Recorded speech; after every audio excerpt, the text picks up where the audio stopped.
जननी जन्म सौख्यानां वर्धने कुल संपदां पदवी पूर्व पुण्यानां लिख्यते जन्म पत्रिका गजाननं भूतगणाधिसेवितं कविता जम्बो पलसार पक्षितम् उमासुदं सोग विनाश कारणं नमामि विघ्नेश्वर पादपंकजं महागणपति துணை கொண்டு ஆதித்யாய ச சோமாய மங்களாய புதாய ச குரு சுக்கிர சனிப்யஸ்ச ராகவே கேதவே நமஹ.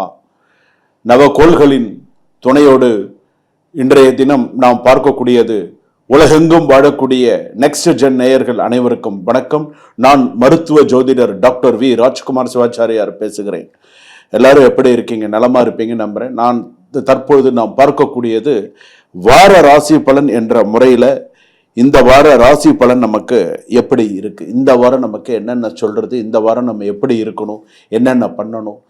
அதாவது சில விஷயங்கள் நம்ம முன்கூட்டியே நம்ம சில விஷயங்கள் தெரிஞ்சு வச்சுக்கிறது நல்லது. இங்கிலீஷில் ஒரு வேர்டு சொல்லுவாங்க இல்லையா, prevention is better than cure அப்படின்னு சொல்லி, வருமுன் காப்போம் அப்படின்னு சொல்கிறோம் இல்லையா. அந்த மாதிரி நமக்கு நடக்கிறத நம்ம தெரிஞ்சு வச்சுக்கணும். எனக்கு தெரிந்து என்னுடைய நண்பர் ஒருத்தர் பிரசன்னா அப்படின்னு சொல்லிட்டு ஃபோன் பண்ணியிருந்தார். நம்ம இந்த நெக்ஸ்ட் ஜென் நேயருடைய இது, அதாவது நெக்ஸ்ட் ஜென் ஆஸ்ட்ரோவுடைய ஒரு ஒரு நேயர் அப்படின்னு சொல்லலாம். ஒரு ரொம்ப நம்மளுடைய காணொலிகள்லாம் ரொம்ப விரும்பி பார்க்கக்கூடிய ஒரு நபர். அவர் பிரசன்னா பார்த்தீங்க அப்படின்னு சொன்னால் அவருக்கு நம்ம சொல்லக்கூடிய ஒவ்வொரு விஷயமுமே அப்படியே நடந்துட்டு இருந்து தான் சொன்ன இது மாதிரி வெளிநாடு வாய்ப்புகள் வரும், வெளிநாடு போவீங்கன்னு. அதே மாதிரி அவர் வெளிநாடு போகிறார். இந்த மாதம் 13ஆம் தேதி வெளிநாடு போகிறார். மாதிரி அவருக்கு ஒரு சில பேருக்கெல்லாம் பார்த்தீங்கன்னா சொல்லக்கூடிய விஷயங்கள் அது அப்படியே நடக்கிறது. எங்களுக்கு அது ரொம்ப சந்தோஷமாக இருக்குது அப்படின்னு சொல்கிறேன். எதனால்? ஒரு ஜாதகத்தை மக்கள் ஜோதிடரால் புரிந்து கொள்ள முடியும். அன்றாட மக்கள் என்னென்ன பிரச்சனையில் அவஸ்தையில் இருக்காங்க, என்னென்ன பிரச்சனைகளில் மக்கள் தினமும் ஃபேஸ் பண்ணிட்டு இருக்காங்கன்றது நமக்கு தெரியும். அதன்படி இந்த ராசி கட்டமும் இந்த மக்களுடைய விஷயமும் சரியாக இருந்தால் இது எப்படி இருக்கும் அப்படிங்கிறத நம்மளால சரியாக கணித்து சொல்ல முடியும். வாங்க வார ராசி பலன் எப்படி இருக்குன்றத பார்ப்போம். சுபம். மகர ராசி நேயர்களே, மகர ராசிக்கு வேலை விஷயத்துல கொஞ்சம் கவனமா இருங்க. ஒரு சில பிரச்சனைகள்லாம் கொஞ்சம் குறையறதுக்கான வாய்ப்புகள் இந்த வாரத்துல இருக்கு. சக்சஸ்ஃபுல்லான நல்ல செய்திகள் வரதுக்கான வாய்ப்புகள் இருக்கு. புதுசா ஏதாவது வாங்குறதுக்கான வாய்ப்புகள் இருக்கு. இந்த வாரத்துல நகை வாங்கலாம், ஏதாவது படிப்பு சம்பந்தமான விஷயங்கள் ஏதாவது ஒன்று வாங்கலாம், ஏதாவது ஒரு சில நல்ல விஷயங்கள் நடக்கிறதுக்கான வாய்ப்புகள் நிறைய இருக்கு. குடும்ப செலவுகள் வரதுக்கான வாய்ப்புகள் இருக்கு. தவறான நிதி ஆலோசனையால் இழப்பு ஏற்படலாம். யாராவது ராங் டிசிஷன் கொடுக்குறாங்க பண விஷயத்துல அப்படின்னு சொன்னா அந்த விஷயத்துல கொஞ்சம் கவனமா இருங்க.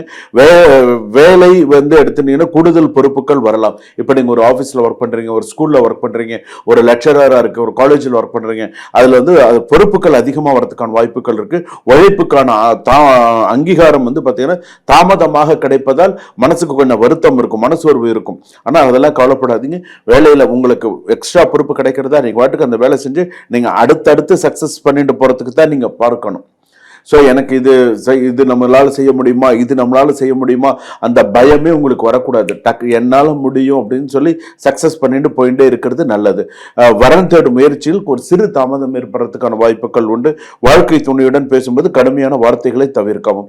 அதே போல பார்த்தீங்க அப்படின்னு சொன்னா அலுவலகத்தில் அதாவது கவனம் பார்த்தீங்கன்னா சொத்து ஆவணங்கள், அலுவலக அரசியல், இயந்திர பழுது, நண்பர்களின் ஆலோசனை, பயண திட்டங்களின் மாற்றம், இதெல்லாம் நிறைய வரத்துக்கான வாய்ப்பு. நீங்க ஒரு பிளான் பண்ணுவீங்க, இங்க இருந்து எங்கனாவது ஒரு ஊருக்கு போகணும், ஏதாவது முக்கியமான விஷயங்கள் பண்ணணும், நீங்க ஒரு பிளான் பண்ணுவீங்க, அந்த பிளான் வேற ஒரு விஷயமா மாறும். அதுல எல்லாம் கொஞ்சம் கவனமா இருக்கிறது நல்லது. முழங்கால் தேய்மானம், நீ அப்படின்னு சொல்லுவாங்க, அதே போல எலும்பு பலவீனம், போன் வீக்னஸ் அப்படி சொல்லுவாங்க, முதுகு தண்டு, ஸ்பைன் பெயின், அதே போல விட்டமின் டி குறைபாடு, விட்டமின் டி டெஃபிஷியன்சி, நரம்பு பிடிப்பு, நர்வ்ஸ் கம்ப்ரெஷன், இதெல்லாம் இருக்கிறதுக்கான வாய்ப்புகள் இருக்கு. உடல் நலத்துல கொஞ்சமா உடல் நலம் கொஞ்சம் பார்த்துக்கிறது நல்லது. குடிமான வரைக்கும் வெளிவட்டார பழக்க வழக்கங்கள், வெளியில போறது வர்றது, இதுலயும் கொஞ்சம் கவனமா இருக்கிறது நல்லது. நண்பர்கள் மத்தியில் மிகுந்த எச்சரிக்கையோடு இருப்பது நல்லது. முடிஞ்சா அருகில் இருக்கிற கோவில்ல போய் நெய் தீபம் ஏற்றிட்டு வர்றது நல்லது.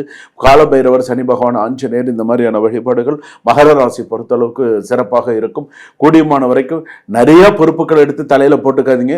உங்களுக்கு என்ன கொடுத்துருக்காங்களோ அது வரைக்கும் நீங்க செஞ்சா போதும். கூடுதலான நிறைய பரவாயில்ல இதையும் நான் பாத்துக்கிறேன், பரவாயில்ல அதையும் நான் பாத்துக்கிறேன், பரவாயில்ல இதையும் நான் பாத்துக்கிறேன், எல்லாத்தையும் உங்க பக்கம் எடுத்து எடுத்து போட்டுக்கிட்டு எதை முன்னாடி செய்கிறது எதை பின்னாடி செய்கிறது அப்படின்னு சொல்லி அந்த மாதிரி ஒரு கஷ்டங்கள் இல்லாமல் எது எப்படி செய்யணும்னு அந்த மாதிரி சில விஷயங்களை கரெக்டாக கொண்டு போனீங்கன்னு மகர ராசி சக்ஸஸ் பண்ணலாம். ஒன்று, கூடியமான வரைக்கும் மூன்றாவது நபருடைய தலையீடு இல்லாமல் பார்த்துட்டீங்க அப்படின்னு சொன்னால் நல்லது. நகை பண விஷயத்தில் கவனமாக இருங்க. அலைச்சல் அதிகமாக இருக்கும், அலைச்சல் திருச்சல் அதிகமாக இருக்கும்.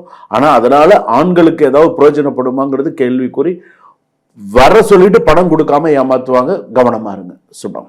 இதுவரையில் நாம் பார்த்தது வார ராசி பலன் என்ற வகையிலே பொதுவான வார ராசி பலன்கள். இதில் சொல்லியிருக்கக்கூடிய அனைத்து விஷயமும் பொதுவான பலன்கள்.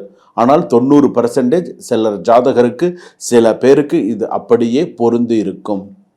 அது எந்த வருஷத்துல பிறந்திருந்தாலும் சரி, அது அப்படியே சில பேருக்கு பொருந்தி இருக்கும்.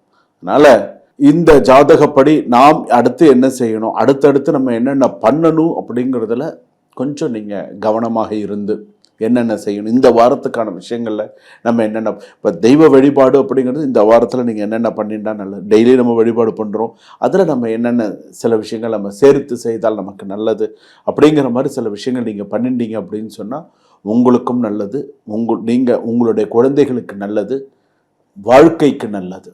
அதனால் வார ராசி பலன்கள்லாம் ஸ்கிப் பண்ணாமல், இப்போ இந்த வாரம் நான் பேசுகிறேன்னா ராஜ்குமார் குருஜி பேசுகிறாங்க என்னன்னு கேட்டுக்கோங்க, ஏதாவது முக்கியமான விஷயங்கள் சொல்லியிருக்காரா கேளுங்க அப்படின்னு சொல்லி உட்கார வச்சு கேளுங்க. கேட்டால் தான் நல்லது கெட்டது தெரிஞ்சுக்க முடியும். எதையுமே நம்ம ஸ்கிப் பண்ணி நம்ம போக முடியாது வாழ்க்கையில். இன்றைக்கி இருக்கக்கூடிய காலகட்டத்தில் நம்ம எவ்வளோ பிரச்சனைகளில் இருக்கோம், எப்படி இருக்கோம் அப்படிங்கிறது நம்ம மனசாட்சிக்கு மட்டும்தான் நமக்கு தெரியும். அப்போது இது நமக்கு ஒரு வழி, ஜோதிடம் என்பது நமக்கு ஒரு வழிகாட்டி. இப்படி செய் அப்படிங்கிறது நமக்கு ஒரு வழிகாட்டி. அந்த வழிகாட்டி நமக்கு சரியாக இருந்தால் நமக்கு எல்லாமே என்னது, சக்சஸ். அதனால் அந்த மாதிரி இது பண்ணுங்க. சும்மா வாழ்க்கை வளப்பட.